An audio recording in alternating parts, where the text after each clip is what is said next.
थिस्सलुनीकियों के नाम पौलुस रसूल का पहला खत और उसका चौथा बाब जो 18 आयत पर मुश्तमिल है।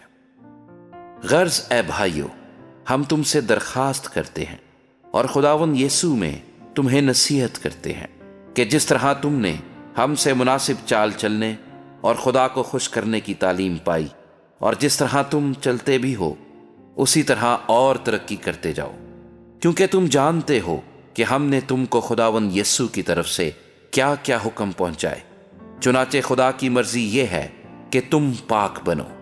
यानी हराम कारी से बचे रहो,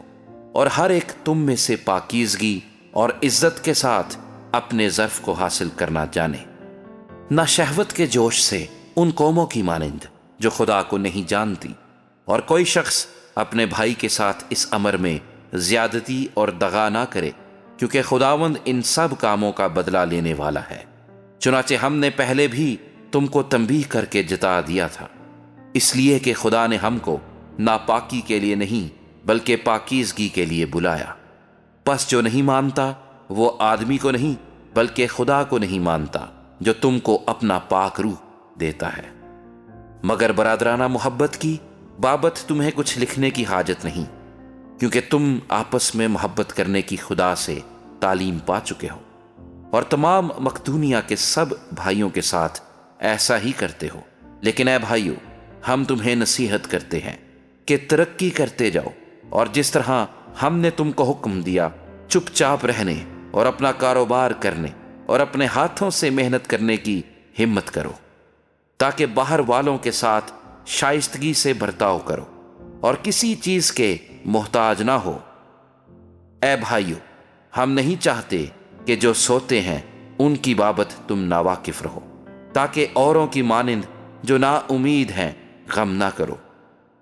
क्योंकि जब हमें ये यकीन है कि यीशु मर गया और जी उठा, तो उसी तरह खुदा उनको भी जो सो गए हैं यीशु के वसीले से उसी के साथ ले आएगा। चुनाचे हम तुमसे खुदावंद के कलाम के मुताबिक कहते हैं कि हम जो जिंदा हैं और खुदावंद के आने तक बाकी रहेंगे, सोए हुओं से हरगिज आगे ना बढ़ेंगे, क्योंकि खुदावंद खुद आसमान से ललकार और मुकर्रब फरिश्ते की आवाज और खुदा के नरसिंगे के साथ उतर आएगा, और पहले तो वो जो मसीह में मुए जी उठेंगे, फिर हम जो जिंदा बाकी होंगे उनके साथ बादलों पर उठाए जाएंगे,